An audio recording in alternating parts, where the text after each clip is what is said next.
thing is, until you can erase 3 Februaries, shut up. Bang! Quality over quantity. LeBron has beaten some of the best competition in NBA history. He's the GOAT emoji.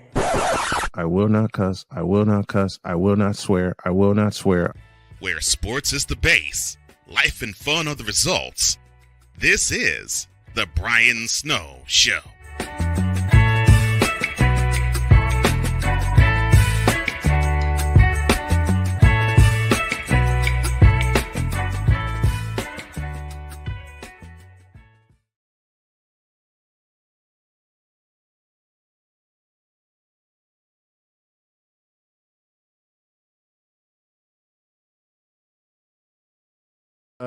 I'm sorry about that. I didn't add all the sound I needed.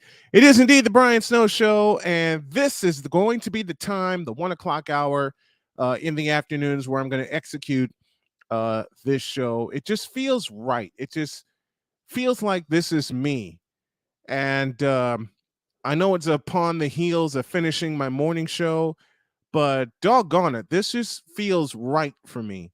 So effective Monday, the Brian Snow Show will move to 1 o'clock Eastern Daylight Time. And you can also hear it on WQEE beginning at 5 p.m. Eastern Daylight Time. And we will be on several stations across the country, internet and over the air. That's going to be one of my projects this afternoon to work on that. All right, let's get right into it, shall we? I want to welcome a young man who I absolutely love and adore.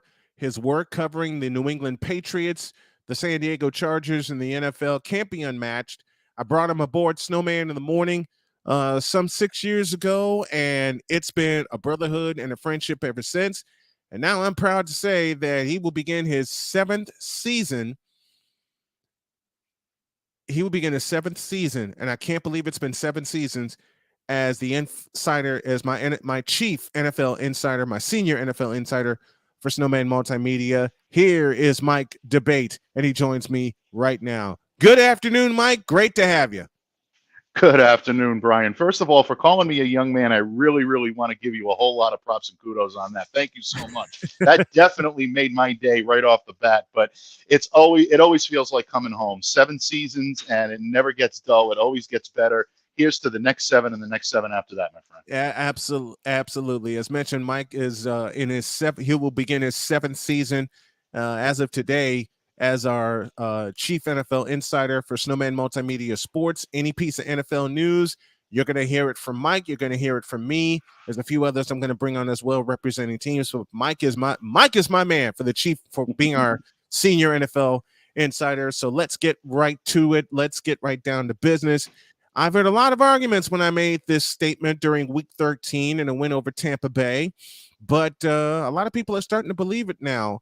And my statement is the following: Brock Purdy is the 49ers franchise quarterback going forward, period.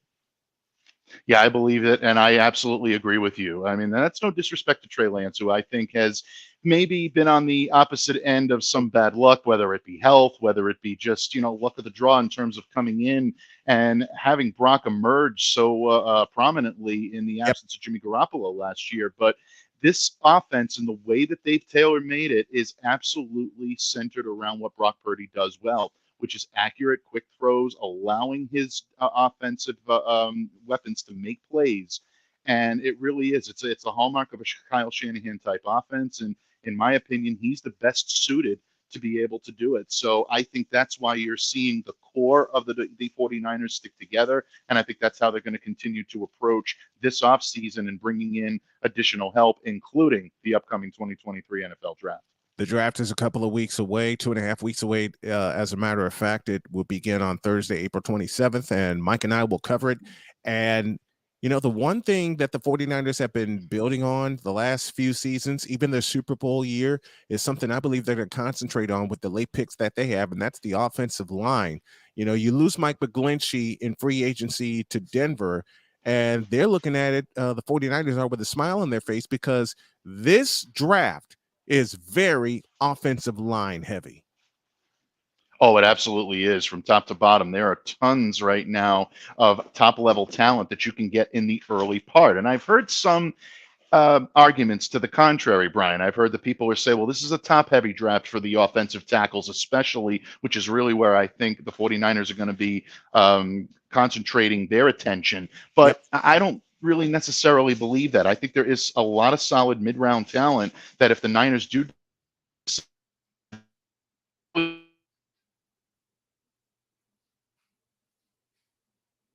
defense to really help this offense.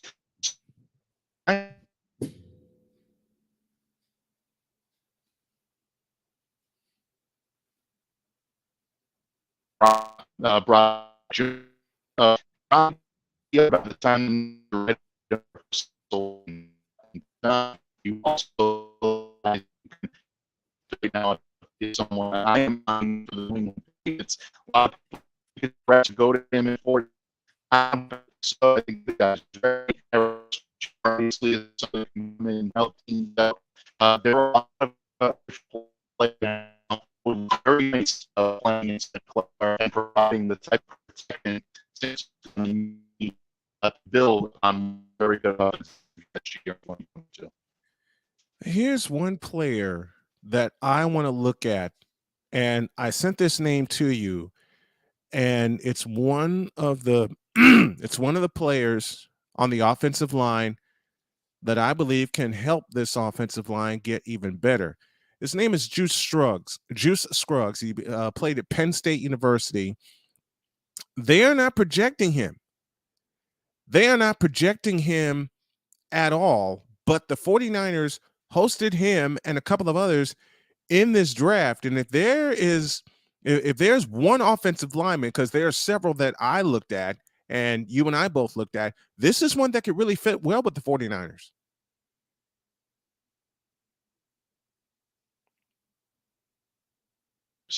It's guys that come in from solid systems, solid coaching, but most of all, Brian, I think the most important part of it is adaptability and versatility. And when you look at offensive linemen in this draft, you look at the ability to make and that in that regard, they're well suited. So I really do agree with you in that assessment. And I think that moving forward, I think that's exactly where John Lynch and the 49ers brass is going to be focusing their attention in just a couple of weeks' time. They've really, in the last couple of years, since 2020, when Jimmy Garoppolo took a beating and the 49ers quarterback room as a whole took a beating, they've really been concentrating on the offensive line. You lose Alex Mack to retirement, they don't care. They go out and get they go out and get Jake Brendel, and Jake Brendel has been huge. Spencer Burford, who wears number 74, thank you, Steve Wallace, for that. They are concentrating very heavily on the line on both sides of the ball. We'll get to the defensive line after the break, but looking at the offensive side of the ball, the 49ers are trying to get better on the offensive line. They have gotten better. They've used their weapons better, but it starts up front with the 5 protectors, for Brock Purdy and for Trey Lance and for others. And they are looking to replace Mike McGlinchey on that right side and maybe get some help for Spencer Burford on the left side of the line. Yeah, without any question. I think that's exactly where they're looking at. And one of the things that I also, wanted to, you've got somebody like a John Feliciano coming in who's not going to move the needles an awful lot when it comes to savvy veterans or whatnot. But he's a guy that's been around. He's seen it all, done it all, played every position on that offensive line. So when you look at things of that nature, that's where the 49ers, I think, rise above a lot of their peers in their readiness to not necessarily pick out the splashy name that's going to make everybody, ooh and ah when it comes to their moves in the offseason. But they're going to pick the right players and guys that are going to give them the best opportunity to move forward. Without question, I think they're in a very good position heading into this draft. John Feliciano out of Miami joining the 49ers during the offseason, and we'll stay with Feliciano for a moment before we take our first break. Staying with Feliciano, you mentioned something that's very huge and gives me a reminder of one Justice Apollo playing every position on the offensive line. So you have someone that's very versatile, that's Mhm. very run block heavy, and you have someone that can really fit into this 49er offense. And I make the comparison to Jesse Sapolo because Sapolo is the only offensive lineman in history to make the Pro Bowl at 3 different positions, left Right. guard, center, and right guard. And Feliciano can be that Jesse Sapolo type of player for San Francisco. Oh, he absolutely can. And again, it's savvy veterans that are battle tested in a tough division like the AFC East. And it sounds really weird considering where we were when we started doing shows together. Brian, the AFC East was called the AFC Least by Right. so many teams and Right. so many players and analysts and whatnot. Really has become one of the more hotly contested divisions in the NFL universe. So you look at that, you look at this availability, and Feliciano obviously coming in, spent time in Buffalo. You mentioned Miami. These are all teams that are battle tested.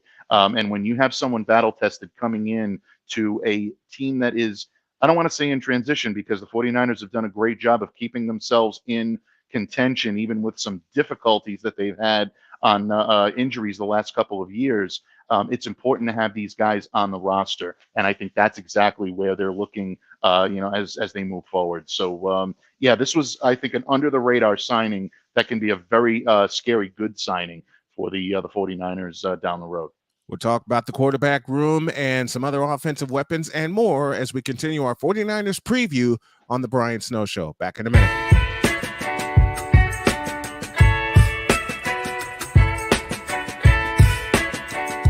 The thing is, until you can erase 3 Februaries, shut up. Where sports is the base, life and fun are the results. This is the Brian Snow Show.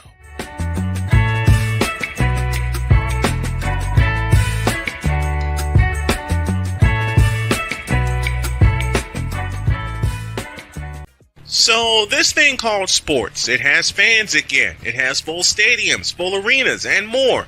And you want to be a part of it, don't you? Of course you do. If you begin to scour the resale market, there will be tickets available. And what you need to get those tickets that you want so badly is SeatGeek. SeatGeek is the app available to you that lends a hand in helping you get the tickets that you want for the events that you want. SeatGeek rates the tickets on a 1 to 10 scale, and the best part is the tickets are vetted for authenticity, so you know what you are getting and you know you are not getting scammed.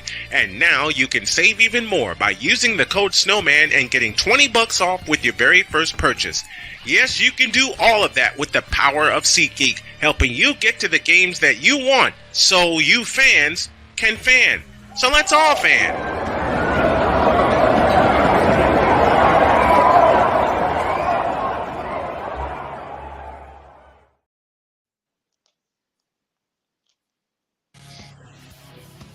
It's the best in sports and entertainment, and get locked in and locked down with Rhino Radio Penitentiary, 7 a.m. to 10 a.m. with your host, me, Ryan O'Neal, each and every morning, right here with the best in sports and entertainment, all the way from professional sports to college sports to River Dragons hockey and everything in between, including some of the very best local and national guests. It's the Rhino Radio Penitentiary, 7 a.m. to 10 a.m. Monday through Fridays, right here on 99.1 FM WQEE.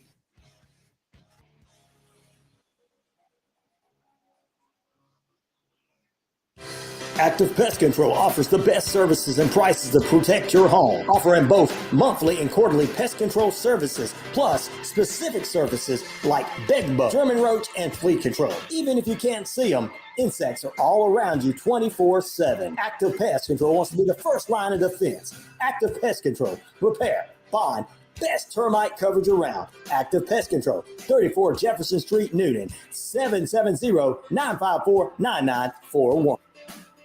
WQEE 99.1 FM, The Key, home of Southern Sports and Talk. Newnan, Sharpsburg, Franklin. Where sports is the base, life and fun are the results. This is the Brian Snow Show.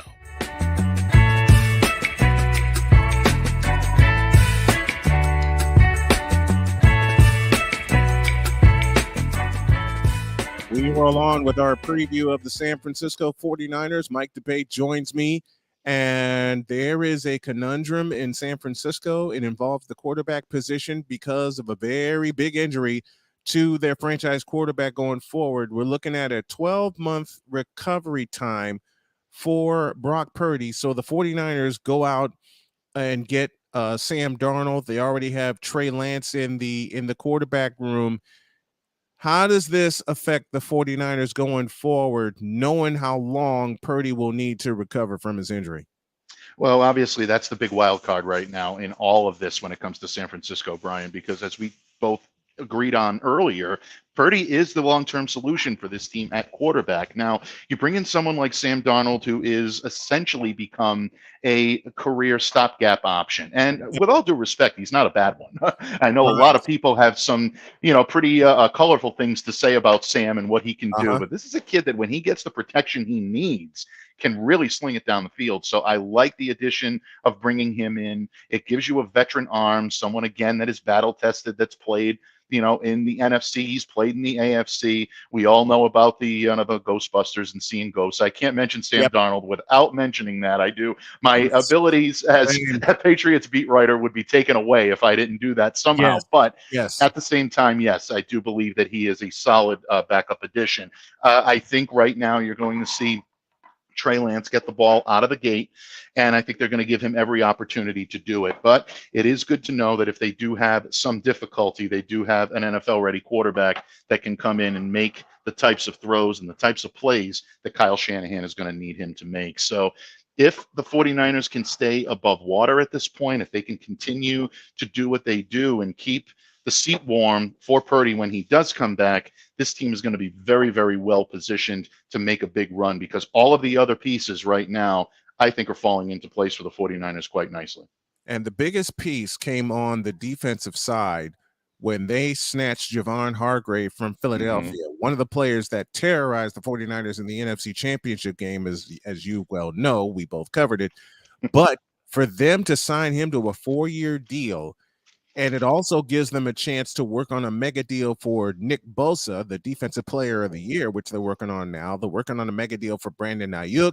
They're working on a second one for George Kittle, and all of their main pieces, you said it best, their main pieces are falling into place. But for them to get Javon Hargrave, huge for San Francisco. Huge, absolutely huge. I mean, you talk about if you can't beat them, join them, or my personal favorite, keep your friends close, but your enemies closer. You get a guy like Javon Hargrave, who has been a 49ers killer in the past. You put him on your side, all of a sudden that bolsters a defensive line that obviously is one of the position groups that was affected mostly by the free agent departures for the 49ers. But I like the pieces they brought in to mitigate that.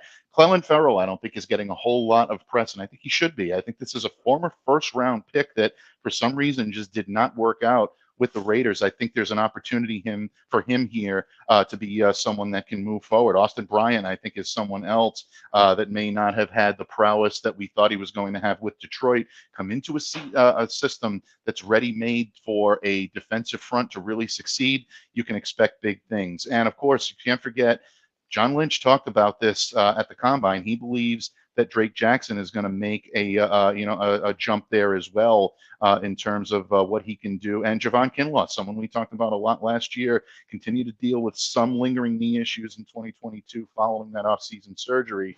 But the way that the 49ers like to rotate their defensive linemen, I think they're putting the pieces in place to have a pretty solid rotation in the pipeline for 2023. Clelin Ferrell, 6'4", 265, out of Clemson, joining the 49ers as a defensive end to offset the loss of Omenihu and a couple of others. So that provides some depth for them.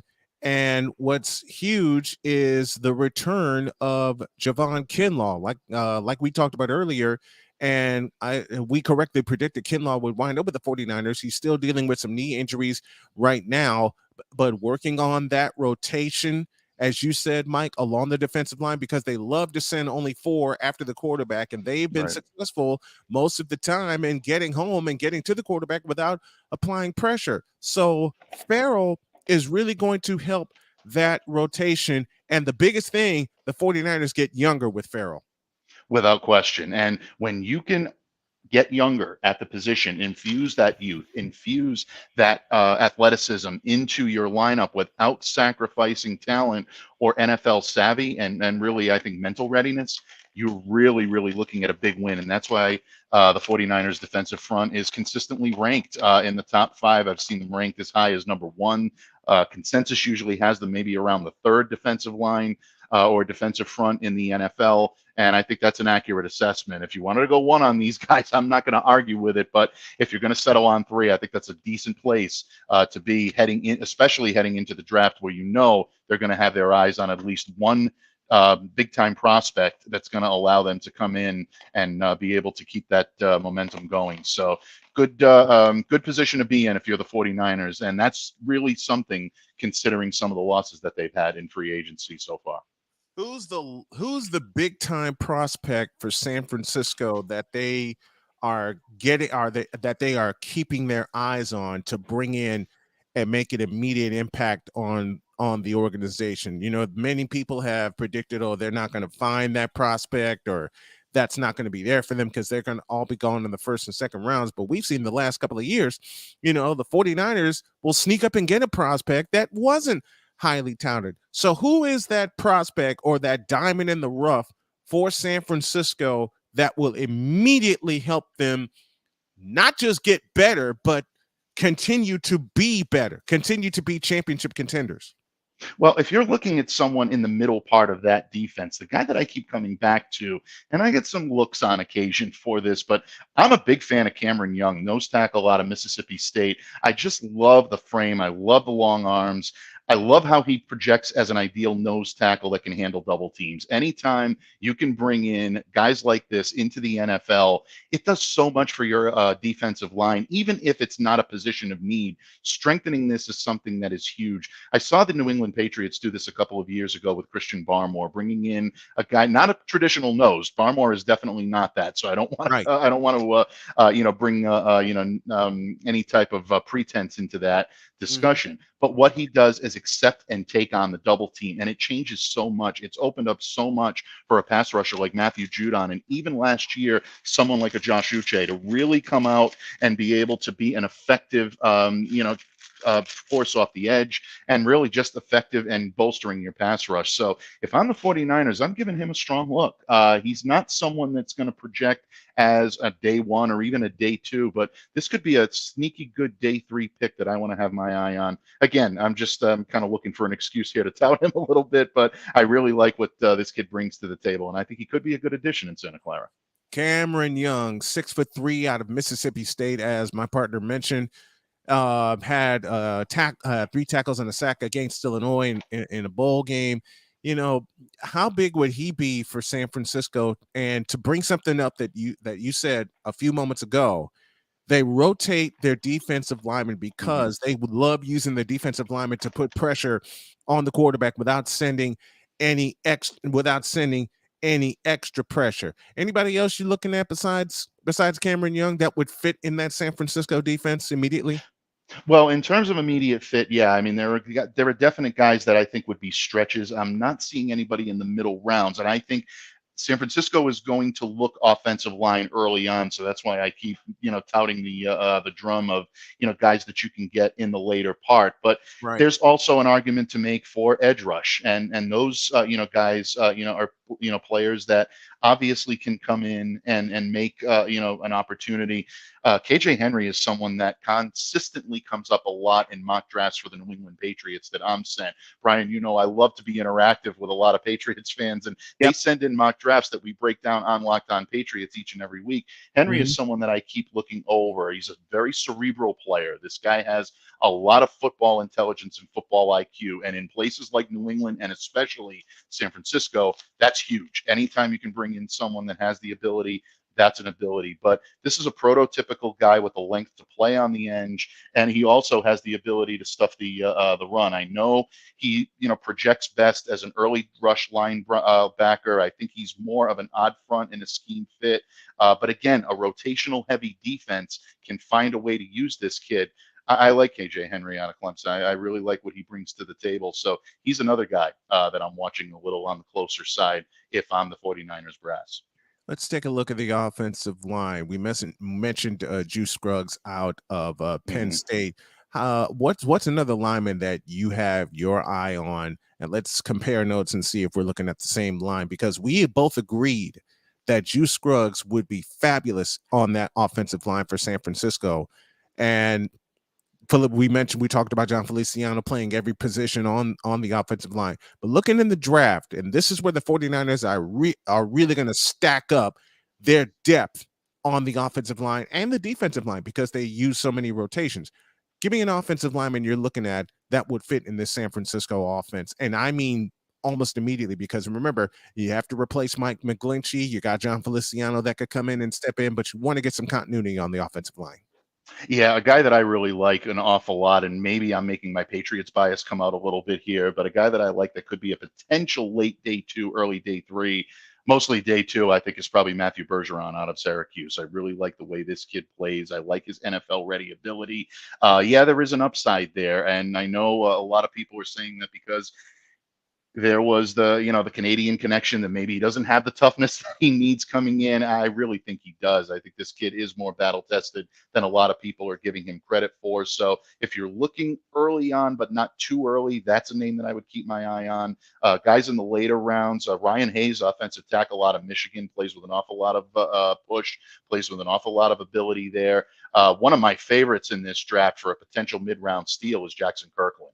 This guy had, to me, a tremendous amount of size, ability to be, again, versatile, someone who can move around, projects as either a guard or a tackle, had some injury questions, which forced him to move positions, and I think he's been equally as effective in both roles. So versatility, those are the guys that I'm watching for the 49ers. Again, I do have my eye on them for the Patriots.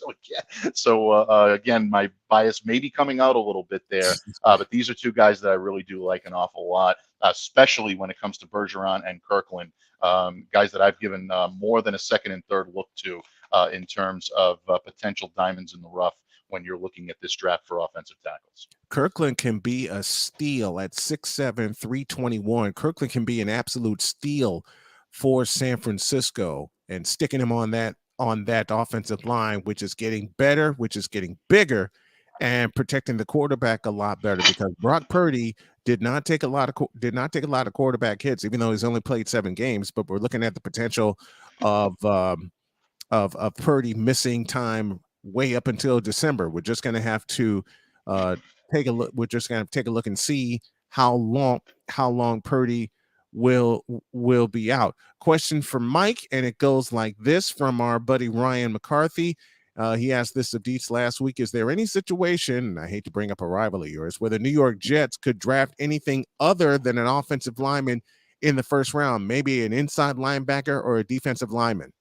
Oh yeah, I think there absolutely is. I mean, I would probably project and say it's a safer bet than not that they're going to go offensive line, but you never know. I mean, there could be, this is an offensive line rich draft. And if there's a run on some of these guys, if Skoronski's off the board, if Broderick Jones is off the board, do they want to spend early round draft capital at number 13 to try to go and get someone that is, maybe a mid-level prospect or things of that nature? So yeah, I think they could at that point look to a defensive lineman. I think they could look at an edge rush, and I think they could also go offensive skill. I mean, you're never ever guaranteed anything. Last I checked, Aaron Rodgers has not been traded yet, folks. So there's always that wild card. Right. This is, and I'm going to be a Patriots guy. I'm going to be a homer here. I'm going to take a shot. This is the Jets we're talking about. Let's not forget that this is the organization that has turned, wine back into water a number of times. So if that is indeed the case, and the Jets are needy for some talent in terms of skill positions, I could very easily see them going that. So I think it's a good question, and I think there's definite possibility and credence to that. Don't discount it. It's not a slam dunk that they're just going to go offensive line in this draft. Mike DeBay joining me here as we break down the draft and break down some needs. And we're going to go to Atlanta and take a peek at the Atlanta Falcons. Where do they go from here? Back in a minute.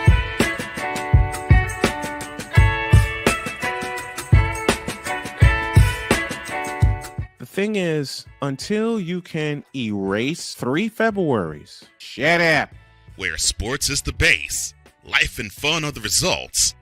This is The Brian Snow Show.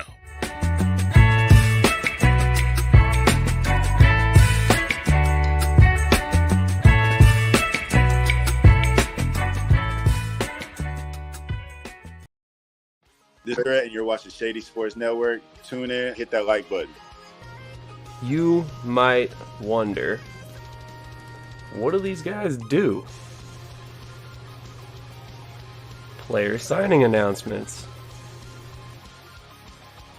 I never in a million years thought you would actually come on to break this news. So without further ado, go ahead and tell everybody what happened today. Yeah, man. I just had a workout with the Cincinnati Bengals. Signing me right out. Without further ado, I'd like to announce that, I'll be taking my talents to Salina Liberty. This just in, the Major League of Football is reportedly collapsing, unable to pay hotel room bills, with players being kicked out of their rooms and hotel managers asking them to leave voluntarily without issue. And then we got Lions wide receiver Williams is debuting this week as a starter. That's something to look at as far as the eye test goes. And then another one on the eye test is Mostert might be coming back to Miami. And we can see if he has a role in this offense and see if he can be viable for the next couple weeks coming and help us in the playoffs and possibly towards a championship. That would be very nice because he's sitting on my bench right now.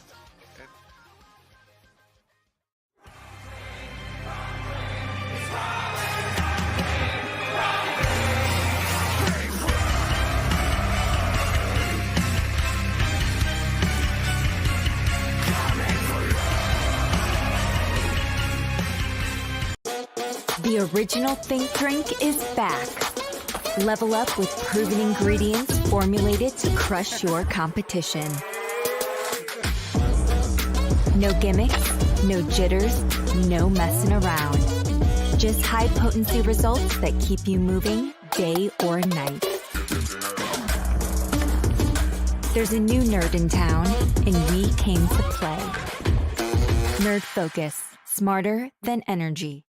Where sports is the base, life and fun are the results. This is The Brian Snow Show.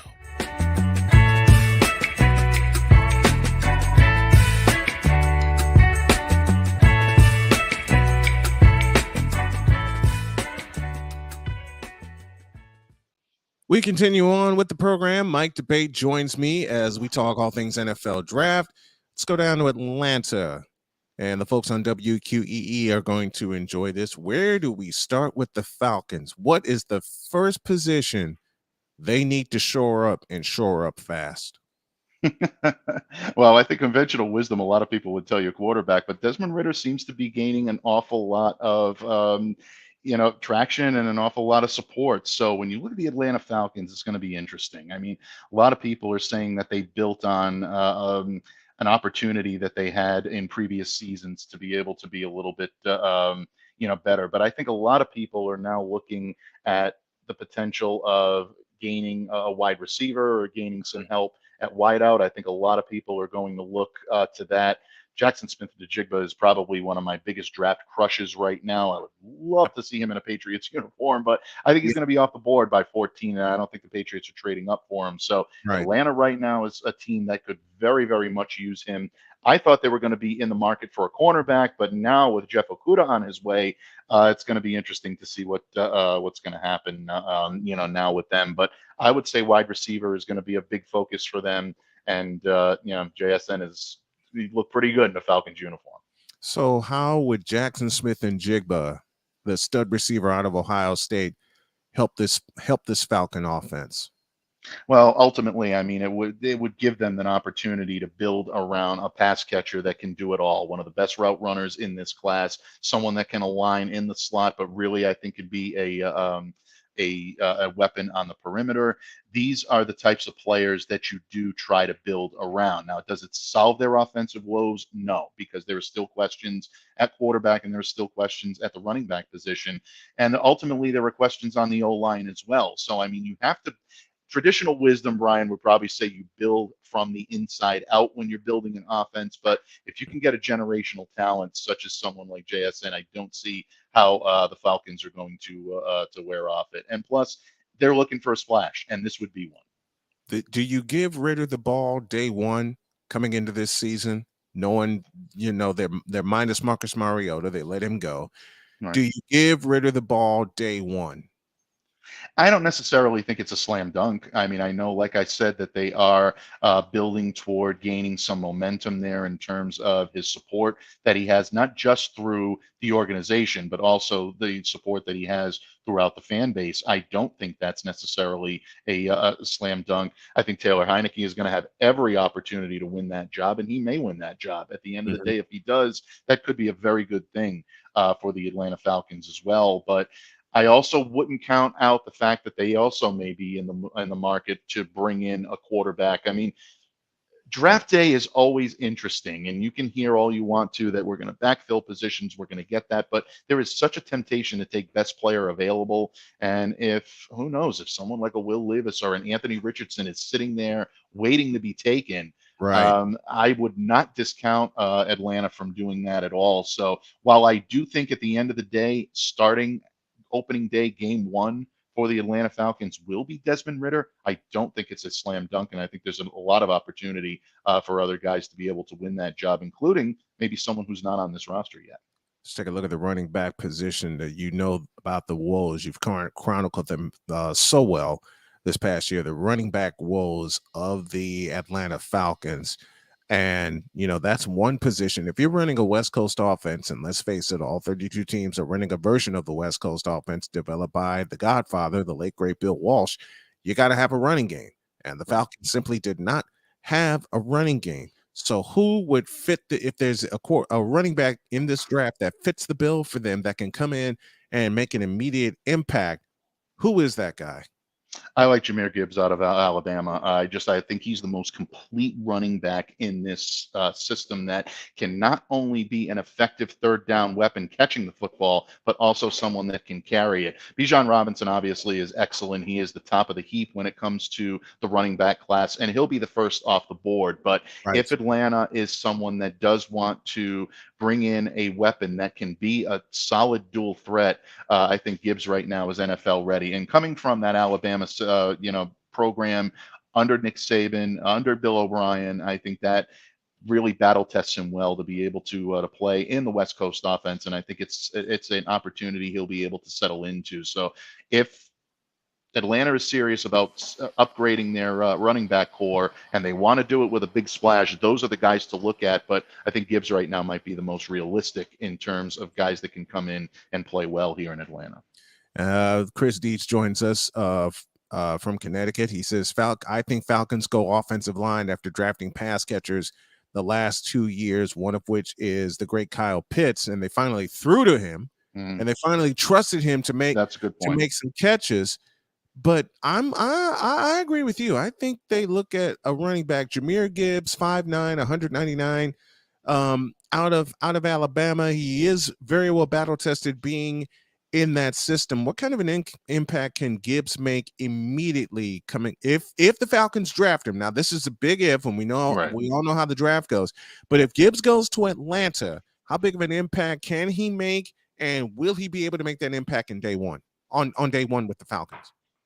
Well, again, because he's battle tested, because he's got the ability to come in from a school like Alabama, that automatically puts him at an advantage in terms of learning a pro level offense. Even if it's a little bit of a departure from what you played in college, he has the ability to be a plug and play. I love the way this kid runs. I love the north to south ability that he brings. But the thing that I like about Jahmyr Gibbs mostly is his ability to receive out of the backfield. And dual threat running backs, I think, are so underrated in terms of the impact that they can have on a team from day one.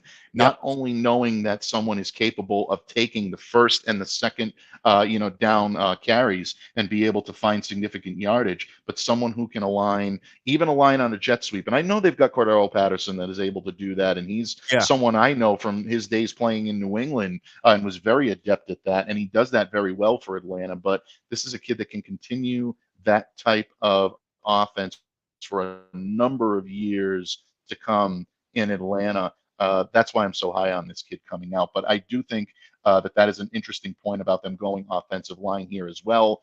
Because, again, if you're going to build from the inside out, the best thing to do is to make sure that whoever's running the ball, whoever's throwing the ball, has a significant line to be able to provide them with the protection.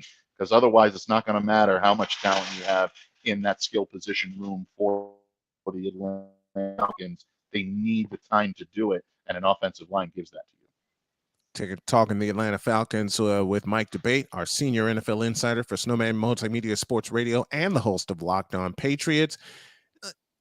The offense has so many holes in it, and they can use this draft to fill those holes. We mentioned Kyle Pitts, their outstanding tight end out of Florida. We don't know who's going to get the ball day one quarterback-wise. Either it's going to be Taylor Heineke or Desmond Ridder. I'm among the thinking that you give Desmond Ridder the ball day one and let him go. But you also bring up a very good point that this could be a very competitive position because of the signing of Taylor Heineke, who was not going to get a chance with the Washington Redskins. You bring him into Atlanta, you put him in a quarterback competition, which will make Ridder raise his game. If Heineke becomes the day one starter, and I'm talking about preseason and all, what does he bring to this Atlanta offense?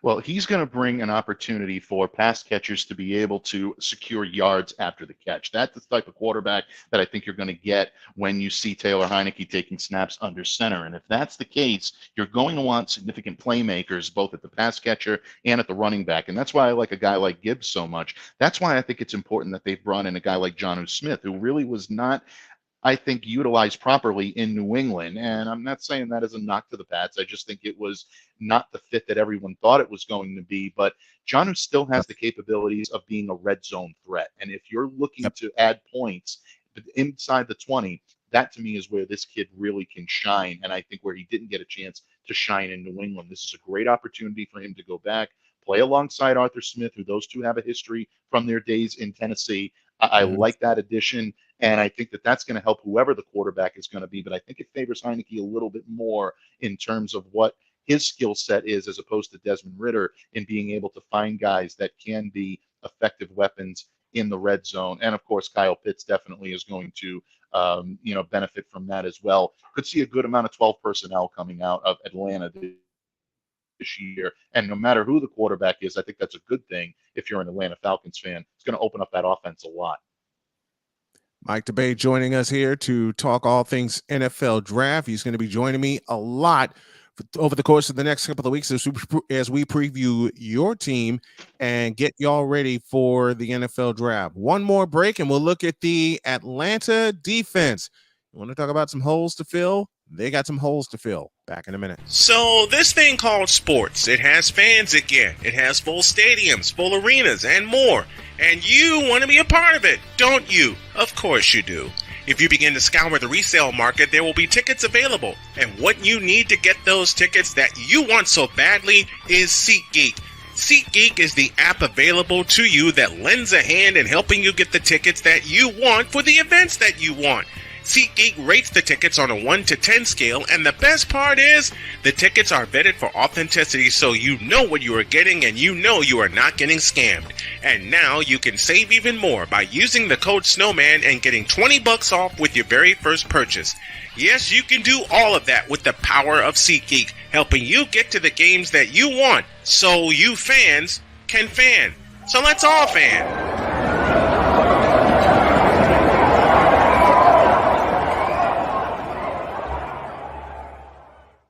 QEE 99.1 FM, The Key, home of Southern Sports and Talk. Noonan, Sharpsburg, Franklin. If you have diabetes and you're on Medicare, you may qualify for a free continuous glucose monitor system. Managing your diabetes is crucial to your health. The new CGM systems can automatically manage your diabetes better for you. And by using a CGM system, you can eliminate forever one thing most people with diabetes hate the most: finger sticks.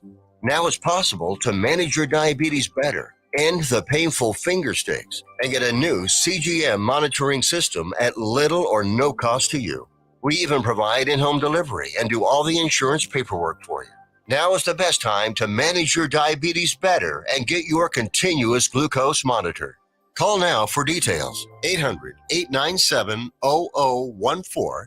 800-897-0014. 800-897-0014. That's 800-897-0014. Paid for by U.S. Med. Hey, y'all, Snowman here. Catch Snowman in the morning at 6 p.m. Eastern Time, right here on WQEE 99.1 FM.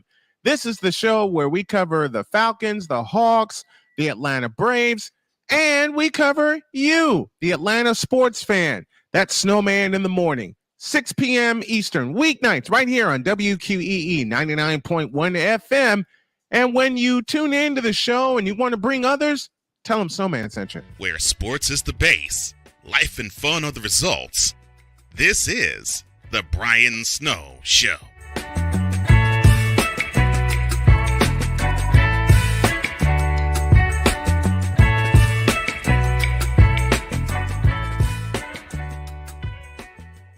Down the stretch we come on this edition of the Brian Snow Show. Thank you all for joining us. And thanks to Mike Debate, who joins as well as we look at the Atlanta Falcons on defense. Brother, where do they start there? Well, I mean, conventional wisdom would tell you now it's going to be the front seven, but I still don't think the acquisition of Jeff Okudah takes them completely out of the cornerback market. I think it may take them out of the premier cornerback market. And again, it wouldn't surprise me if someone like a Christian Gonzalez is sitting there. I don't know how you leave him if you're any team. To me, that's a guy that can come in and make an impact all 32 NFL teams from day one. That's how high I am on him. Devin Witherspoon as well. I think 1 and 1A, those two guys have the opportunity to change the complexity of a defense no matter what your need is. But at the same time, I also look at this front seven, and I look at Atlanta right now. Calais Campbell coming in brings veteran leadership. He brings battle test. He's going to bring some prowess to that, defensive end position. So I like that addition. But yeah, if you're looking past Grady Jarrett at this point, it's a little bit thin. I do like Troy Anderson's upside. I liked it last year as a potential pick, and I think that he's a guy that can play numerous positions. And you're seeing him settle into that left side on the linebacker position. But yeah, there's an awful lot of needs here on this Falcons defense without question. You look at the front seven and how porous that was. That's the best way you can describe it. That front seven of Atlanta was porous, and they were one of the teams that allowed the most sacks in the NFL. I mean, is there anybody that can come in out of the draft and make an immediate impact for this Falcons team? Well, I mean, if you're going to go high level and you're going to go top of the heap, I mean, Clemson's Miles Murphy would look pretty nice in a Falcons uniform, and that does solve some of the issues that they would have if you're going to go with a 4-3 defensive front. I know that's usually not Atlanta's style, and Calais Campbell coming in to shore up one of the defensive ends, but Murphy is a top-level prospect, and he can bring you a lot of pop. He can bring you a good amount of youth, and he can also bring you a good amount of prowess right out of the gate. So if Atlanta is serious about wanting to do what they're trying to do there, he could be an option that they're bringing in. I know that they've met with a few type of defensive linemen. Adetomiwa Abitaway from Northwestern is someone I think that could really be an option for this team as well. So penetrating defensive lineman, he can play a 3 or 5 technique. He's had a couple of top 30 visits already, one with the Falcons, the other with a team that you know very well, a team that starts with a C, ends in an O, and has a Hicag in the middle. The Bears are doing their due diligence as well. Yes. But Adebawore, I think, is someone that can really come in a late first rounder, early second rounder, if the Falcons either want to trade down or they're looking to maximize their first round capital. This is someone that can come in and make an immediate impact as well. Those are two guys that I think would look pretty nice in a Falcons uniform. Man, and we were talking about, how about the linebacking position? I mean, can anybody, and I mean anybody, come in and make an impact for Atlanta, because they had to shore that position off too, because they made the most tackles on the team last year. Mm-hmm. Yeah, I mean, yeah, and that's definitely a good point as well. DeMarvion Overshawn, coming out of Texas, is a converted safety into the linebacker position. I love guys like this. First of all, I covered Adrian Phillips for a number of years in San Diego and Los Angeles with the Chargers, watching him come into New England. Now, he hasn't converted to a linebacker. He's still very much a safety, but he's been known to line up in a hybrid position. But this past season, he set career tackles and career highs in tackles with 96. 10 of those tackles came for a loss, and he had 4 sacks. Again, another guy that's piling up a lot of top 30 visits. He might be worth a look at the linebacker position. And if you're looking for versatility, I'm looking for versatile guys. I think is someone that can come in and show that versatility in this Falcons defensive front. Mike D'Abate joins us here as we get you ready for the NFL draft. We'll have live coverage here on Snowman Multimedia Sports and Snowman Multimedia Sports Radio. Mike's going to help out. A few other people are going to help out. Mike, always a pleasure to have you on, my friend. I'd love to have you back tomorrow as we break down all the needs in the NFC. Would love to have you back.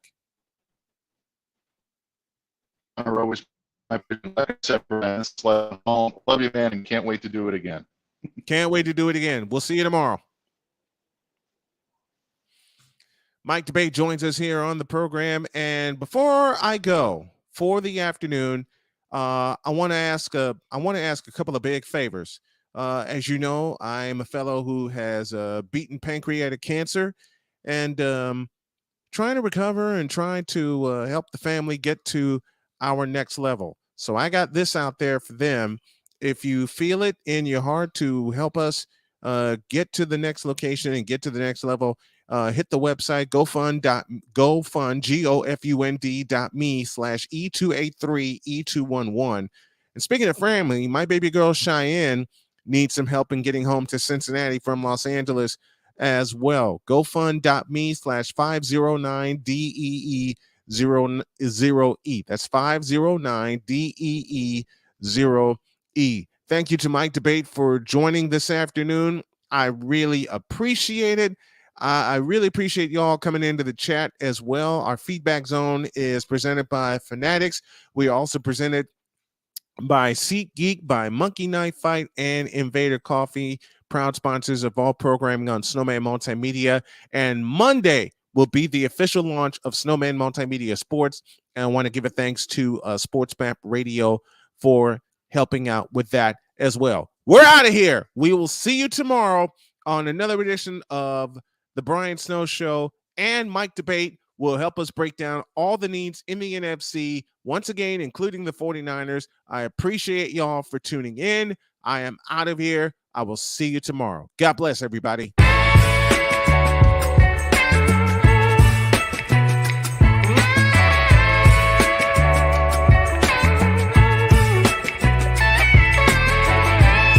Thank you for tuning into The Brian Snow Show, where sports is the base, life and fun are the results.